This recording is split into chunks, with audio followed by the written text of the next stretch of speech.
We have a fully outdoor wedding on the water, on the pier.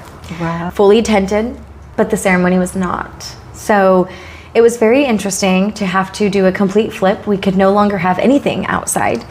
We had everything on the inside, just regular setup. Mm-hmm. So we had to do a full, complete swap. Oh my goodness. All the decor, everything had to go from being outside to inside. Did you have a big team? No. No?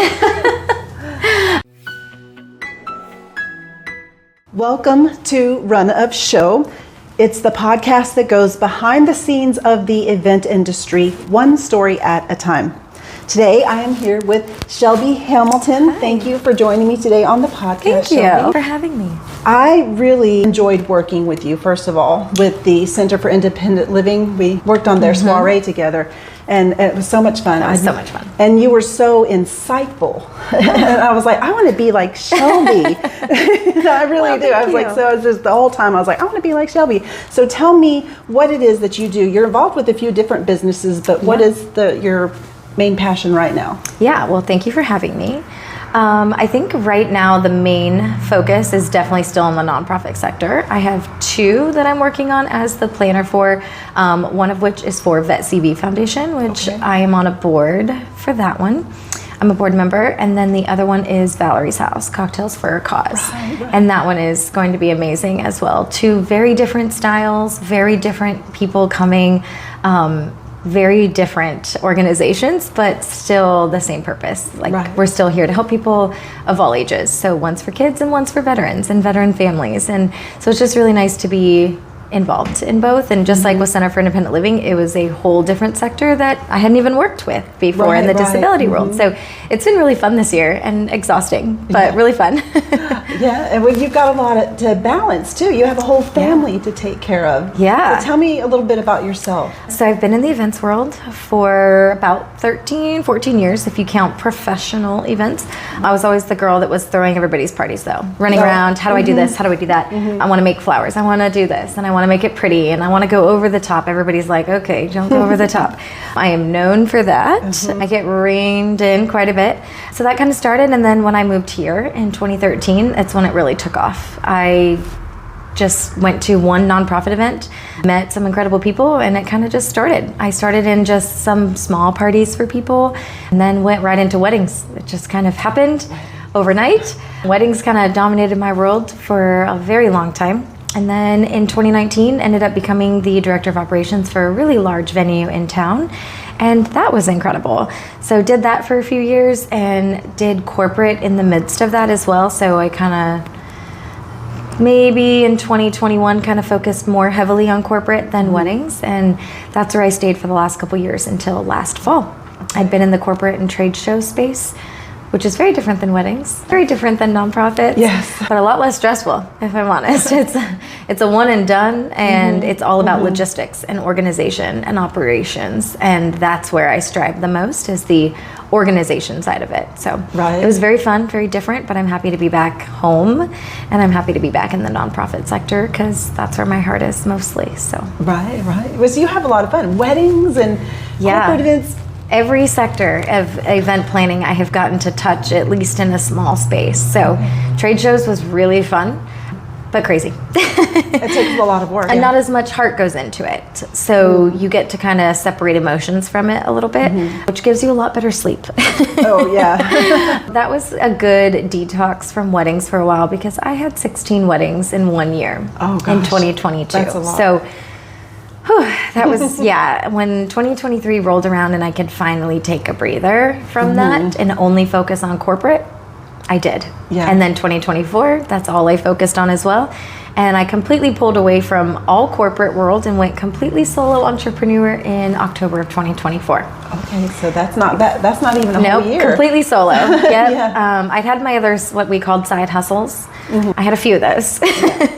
Clearly can't sit for long, but once I quit corporate and had to take the full leap of being 100% on my own. I did that in October, and so it's been almost a full year, and I added 2 businesses to that one. Right. So you can put me in a loony bin. Right, yeah. A little crazy to do it, but I guess when in Rome, you know? Yeah. When it happens, you just got to hop on it and do it. And I know that's when you pulled the trigger. You're like, we're just going to do it. That's kind of what happened to me. It's like, well, we just got to do it. Right. And we're going to do it well, and we're going to do it right, and we're going to have fun doing it, whether we don't sleep or not. So. Right, yeah. I sleep. I work myself and then sleep. There you go. Yeah. I was just talking with someone earlier today, and I said, if I'm not running around like a chicken with my head cut off, I'm not happy. There you go. That's me too. I gotta go. I gotta go, because then if I'm sitting, I'm like, what am I doing? I'm unproductive. Right. So how can I do this? How can I do that? Yeah. And now I've pushed myself probably really close to the brink. So I'm really big on not burning out. I already went through burnout once, and it was a couple years ago, and that's the worst place to put myself in. So I've gotten so much better about balance and peace. And I might be crazy and running around with a chicken with my head cut off, but it's peaceful because it's something that we love. Yes. When we're not doing something for other people, it's okay. Even if I'm crazy and I'm staying up until 11 o'clock doing my own things, it's okay, because at least I'm sitting on the couch with my family and all our animals, and I get to do what I love, and I get to do what I'm good at. You have dogs, right? We have 4 dogs, 1 cat, and 4 chickens. Oh my goodness.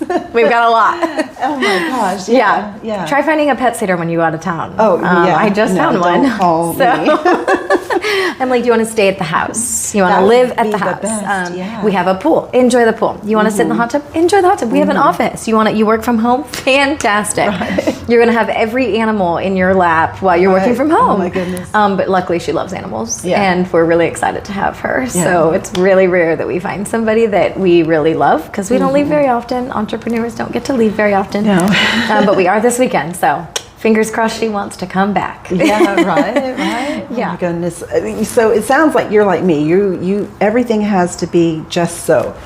Cross all the T's, dot all the I's, and then you kill yourself when something goes wrong, right? Yes. So tell me about one of those times when things just went totally wrong, and what did you do about it? How did that make you feel? Yeah, well, events are you have to be super detail oriented, right? And coming from a type A, super controlling, neurotic person like myself, which is really weird. I'm very easygoing by nature. I can go with the flow, but I'm also a super type A person. So I'm very conflicted. It's very interesting.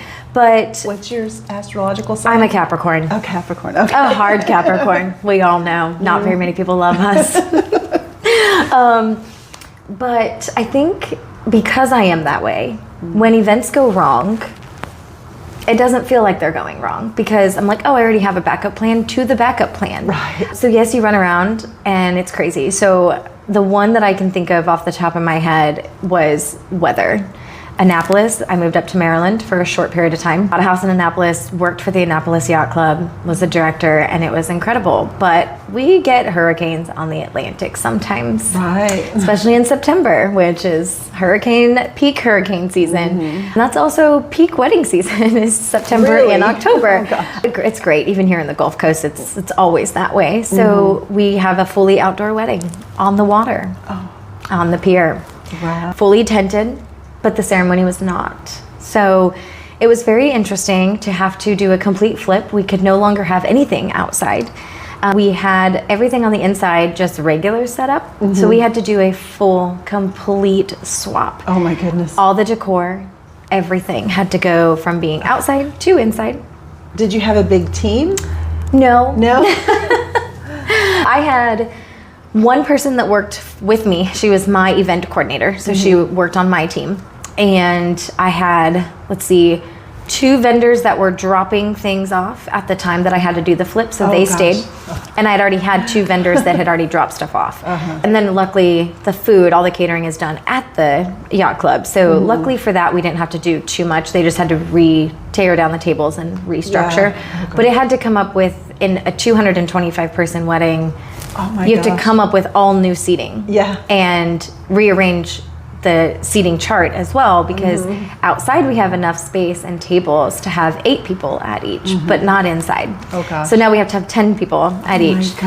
So everything that you can imagine had to change. So as chaotic as you can imagine doing that entire thing in 2 hours, took 8 hours to set up, but 2 hours to flip. Yeah. You can imagine how crazy that can be. But the one thing I'll say that you take away from all of that is, in the midst, it is crazy, but the guests never knew. they knew that we were going crazy. Right. They knew that things were happening. Right. But they didn't know. Right. But they so when disturbed. they arrived, they thought that it was supposed to be inside. Right. And honestly, that's the only thing that matters is when they arrive and they feel like they're welcomed. And it's the space that they didn't necessarily envision, but now it is what they envisioned. Right. And you just find ways to make their little tiny dreams come true, because they're all about, wedding's all about little tiny things that you want. And it worked. And they had no idea that it was absolute insanity, but we made it work. And the only thing that I'll always say for that is vendor communication. Have a backup plan, but there's no way we could have known, even with the little backups that we have, that it was going to be a full flip. And so you just have to go with it. And it's all about that communication with the vendors and having that really, really, really good conversation before the event so that expectations are set and the expectations of, okay, who's in charge? That's me. And who's in charge of them? That's them. And who's in charge of that? That's them. Okay, great. Then I'm going to give you the command and you're going to take it to your team. And that way there's no, oh, well, I'm doing this and I said that. And there's none of that. It is who's going to be in charge on the day of. Because sometimes the person that you book everything with and the vendor that you're working with is not the person that's doing the delivery. Right. And so you have to know who is my on-site person and can I speak with them ahead of time. And sometimes that doesn't happen because it's just a delivery driver. It's just a delivery driver and they don't know anything about anything. But sometimes it is a person who's coming and they know exactly where to put the couches and they know exactly, so they are aware of a floor plan. So those are people that you want to speak with beforehand. So we did it. We made it work, and it ended up being incredible, but it was insane. And I've done that in the Gulf Coast a few times, having to reroute a few things because hurricanes love us here. Oh, they do. Yeah. See, I think what I hear is that if you hire a professional, they know those questions. Because you're saying all these things that have to be done, right? And like how the average person doesn't know because they haven't done those things before. We say that all the time to wedding planners. Corporate events, the assistants or whoever told them to plan this party, they usually are like, nope, not my job. I have the money and the budget, you handle it. Those are my favorite kinds of people. My favorite kinds of people are those people. But weddings, it's a lot more intimate. It only happens once. So there's a lot more personalization that goes into that. And some of them think they can do it on their own and some of them are fully capable. But it's the one thing I always say, exactly what you just said, the right questions to ask, which moved me into the consulting side of the wedding planning. Sometimes they don't want a full planner. They really have a vision and they're also type A. But they just want to consult with somebody about the things they want to help.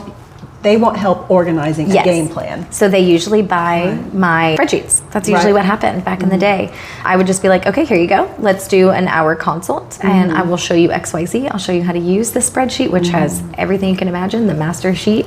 And it's like, here you go. And this is the questions to ask. And these are the things to look for. And these are the things to highlight in a vendor contract with venues. Like, make sure you ask these questions. And you can find a lot of that online and on TikTok and on Pinterest. But then it's overwhelming because then you have 800 things. And it's like, you know what? I would rather spend X amount of dollars, which is minuscule compared to a full-time planner. And just somebody that I can consult with along the way for X amount of hours. And then they also become my day of coordinator. So they use my vendor relationships. They use all of the people that I give them and the spreadsheet and the planning book that they can use. They do all the work. And then I show up a month before again, tie up all the loose ends, make sure that everything is good to go. And then I'm there for 12, 14, 16 hours, however many hours it takes. The last one to leave. And then you're there. And so then you get to see all of it come together. And that's honestly my favorite part. I love the day of side because that is just and all the flowers are on the tables. You step back and you see it. And that is just, that's the best part. Absolutely. So tell me, speaking of best parts, tell me what was your favorite event when just everything was like rainbows and sunshine? You know, I don't think any event is ever perfect, right? No. I don't think I have one event where I'm like, yeah, we planned it well enough, and I'm a planner. So it's like, yep, we planned it perfectly. There was no hiccups. That never happens. There's always at least one. Somebody's late. You know, there's always something, right? But the best event, I'm going to go back to a nonprofit event because there's something about blood, sweat, and tears going into an event and not getting paid for it. Right. There's something about getting paid, right? Like everybody, we love getting paid. We love making money. But there's something about doing it for free. Right. That it means so much more when you see it come together. And in the midst of it, you're running around like we are at CIL with a chicken with our heads cut off and all of the hiccups that go into that.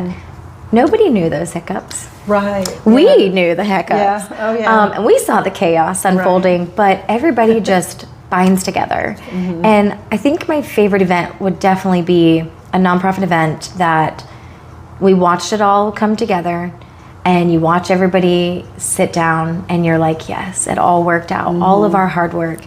And then you see the impact and you see the way that people feel, and you feel that emotion through the room.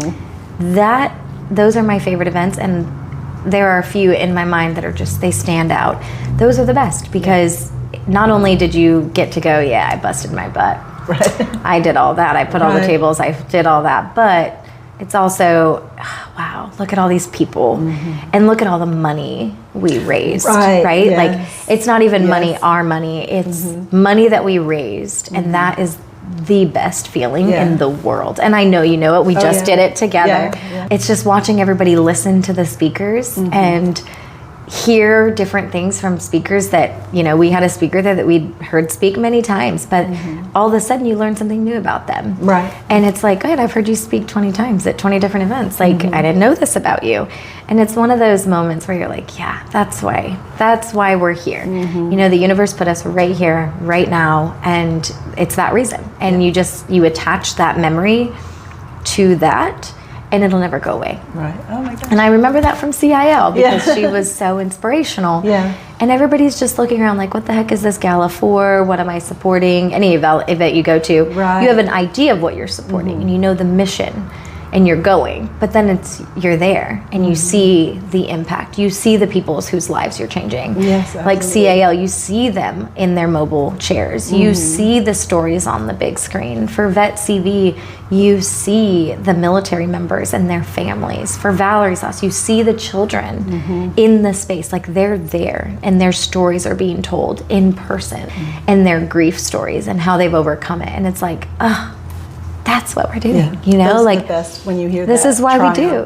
Like, you don't have to get paid for it. Right. This is why you do it. And we can only do a few of those a year, but we try anyway. We always get a little bit more than what we can handle. That is true. That's because that's what we do. We bite off way more than we can chew. But it's just that moment that we're addicted to. I think you and I feel the same. It's like, you know what? No more nonprofits. I'm going to only do 2 a year. And then one more comes along and you're like, one more. But you have to. You just have to. That mission is so good. I got to do it. So I do love that. I think that's the best one, honestly. Weddings are great. Corporate events are fun, but there's just something about a nonprofit event that's it. Let's get into your best tips and tricks for events, like the things that you wish people knew.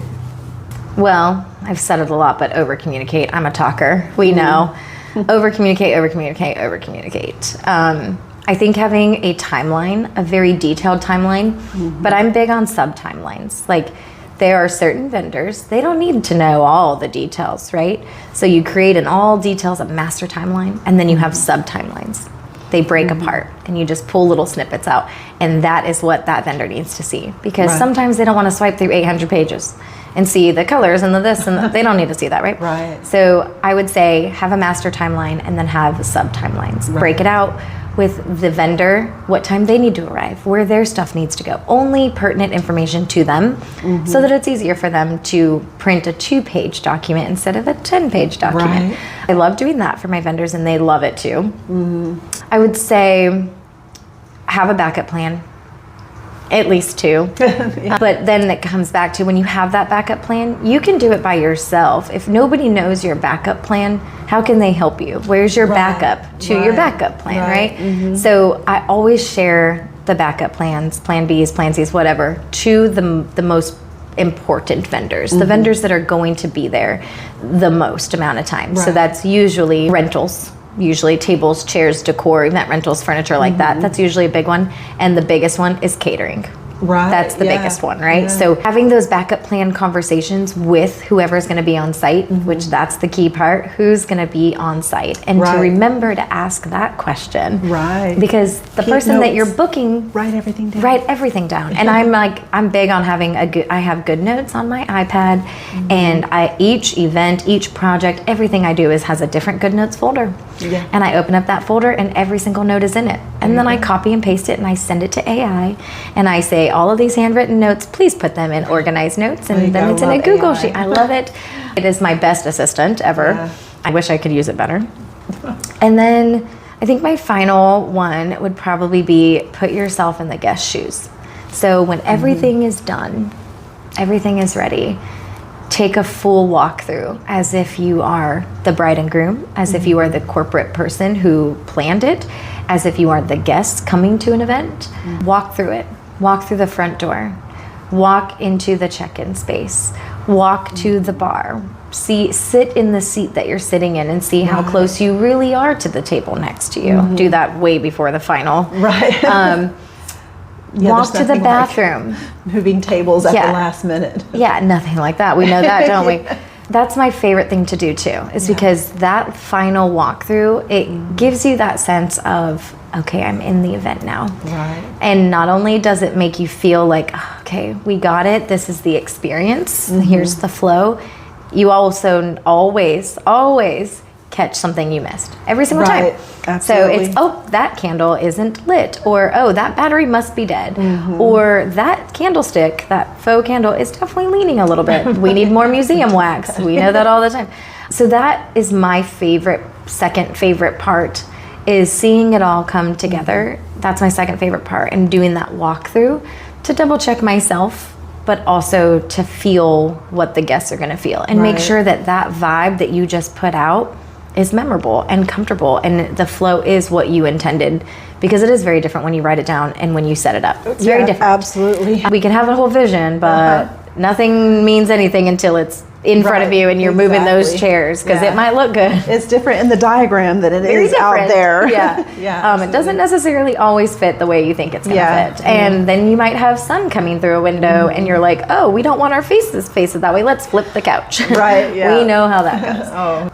And then my favorite part is standing on the sidelines, and that tip of, you know what, be somewhere where you are invisible, because that's part of just, you want to be invisible. You don't want to be, you want to be the person that does everything and they don't even know that you're there, right? Unless something goes wrong, then they know you're there. But being in a place, in a corner somewhere when they first walk in, that wow factor, I'm mainly speaking about weddings in that particular moment.